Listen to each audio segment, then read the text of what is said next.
शिव तांडव स्तोत्र एक पवित्र और सर्वशक्तिशाली काव्य है जिसकी रचना रावण ने की थी।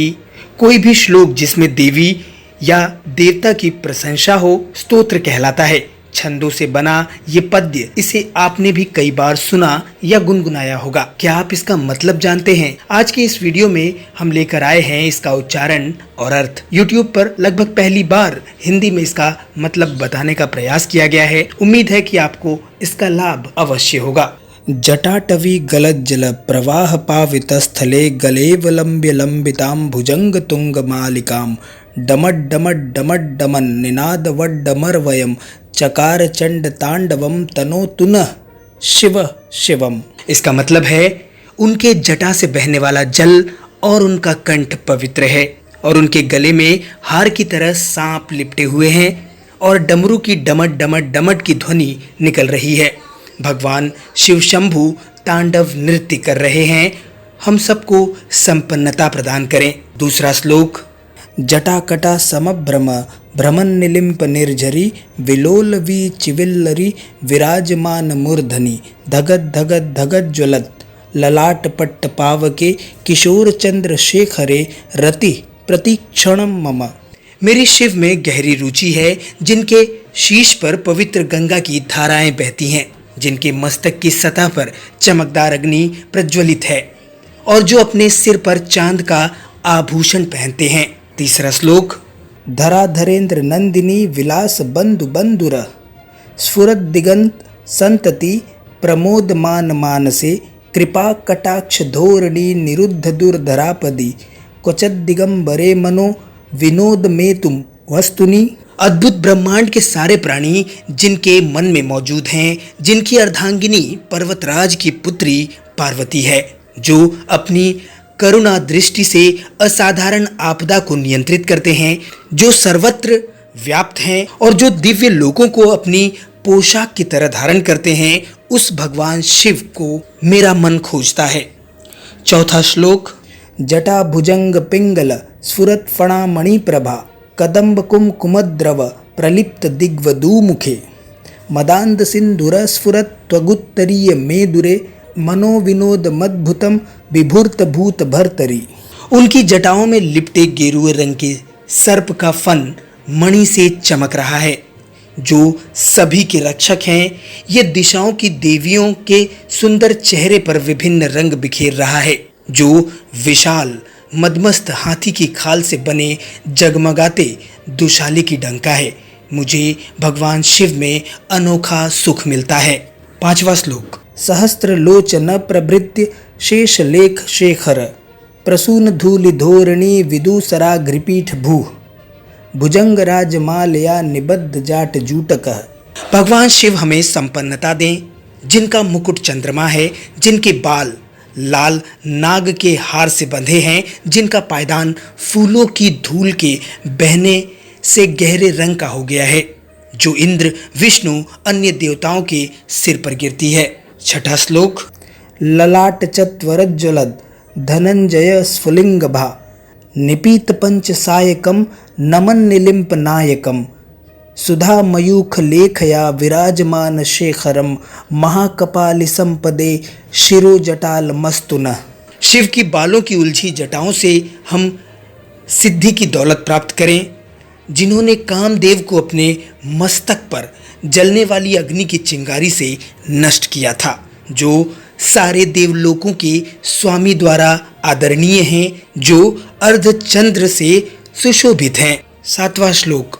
कराल भाल पट्टिका धगत धगत धगत ज्वलद धनंजयाहुतिकृत प्रचंड पंच सायके धराधरेन्द्र नंदिनी कुचाग्र चित्र पत्रक प्रकल्प नयक शिल्पिनी त्रिलोचने रतिर्मम। मेरी रुचि भगवान शिव में है, जिनके 3 नेत्र हैं, जिन्होंने शक्तिशाली कामदेव को अग्नि को समर्पित किया। उनके भीषण मस्तक की सतह डगद डगद की ध्वनि से जलती है। वे ही एकमात्र कलाकार हैं जो पर्वतराज की पुत्री पार्वती के स्तन की नोक पर हैं, सजावटी रेखाएं खींचने में निपुण हैं। आठवां श्लोक। नवीन मेघ मंडली निरुद्ध दुर्धर स्फुरत कुहु निशीथिनी तम प्रबंध बद्ध कंदर निलिम्प निर्झरीधरस्तनोतु कृत्य सिंदुरः कला निदान बंधुरः श्रियम जगद्धुरंधरः। भगवान शिव हमें संपन्नता दें। वो पूरे संसार का भार उठाते हैं, जिनकी शोभा में चंद्रमा भी अपनी चमक देता है, जिनके पास अलौकिक गंगा नदी है, जिनकी गर्दन गला बादलों की पत्तों से ढकी है, अमावस की अर्धरात्रि की तरह काली है। 9वां श्लोक। प्रफुल्ल नील पंकज प्रपंच कालिम प्रभा वलंबिकंठ कंदली रुचि प्रबद्ध कंधरम स्मरच्छिदम पुरच्छिदम भवच्छिदम मखच्छिदम गजच्छिदांद कच्छिदम तमंत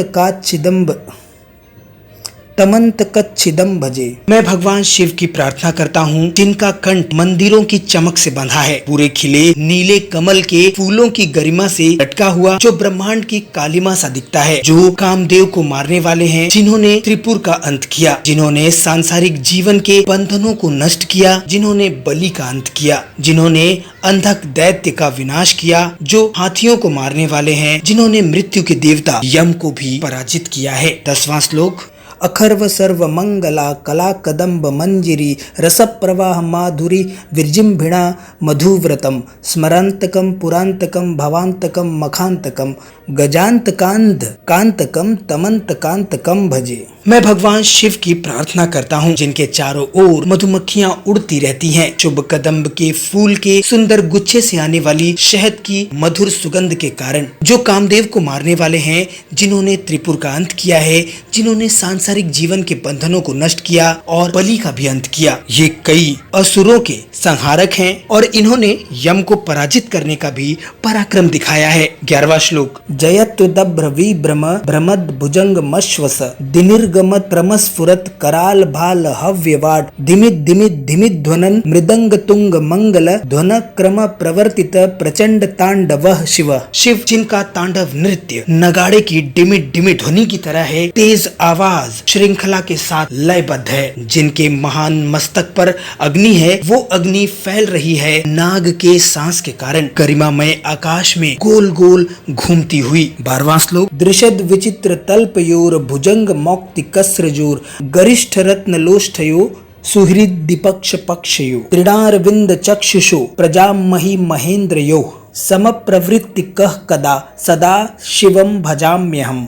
मैं भगवान सदा शिव की पूजा कब कर सकूंगा। शाश्वत शुभ देवता, जो रखते हैं सम्राट और लोगों के प्रति संभाव दृष्टि, घास के तिनके और कमल के प्रति, मित्रों और शत्रुओं के प्रति, सर्वाधिक मूल्यवान रत्न और धूल के ढेर के प्रति, सांप और हार के प्रति और विश्व में विभिन्न रूपों के प्रति। 13वां श्लोक। कदा निलिम्प निर्झरी निकुंज कोटरे वसन विमुक्त दुर्मति सदा शिरस्त मंजलिम वहन विलोल लोल लोचनो ललाम भाल लग्नकः शिवेति मंत्र मुच्चरण कदा सुखी भवाम्यहम्। मैं कब प्रसन्न हो सकता हूँ अलौकिक नदी गंगा के निकट गुफा में रहते हुए, अपने हाथों को हर समय बांधकर अपने सिर पर रखे हुए, अपने दूषित विचारों को धोकर दूर करके शिव मंत्र बोलते हुए, महान मस्तक और जीवन नेत्रों वाले भगवान शिव को समर्पित। 14वां श्लोक। इमं हि नित्यमेव मुक्त मुक्त मोक्त मस्तवम पठन स्मरण ब्रुवन्नरो विशुद्धि मेति संततम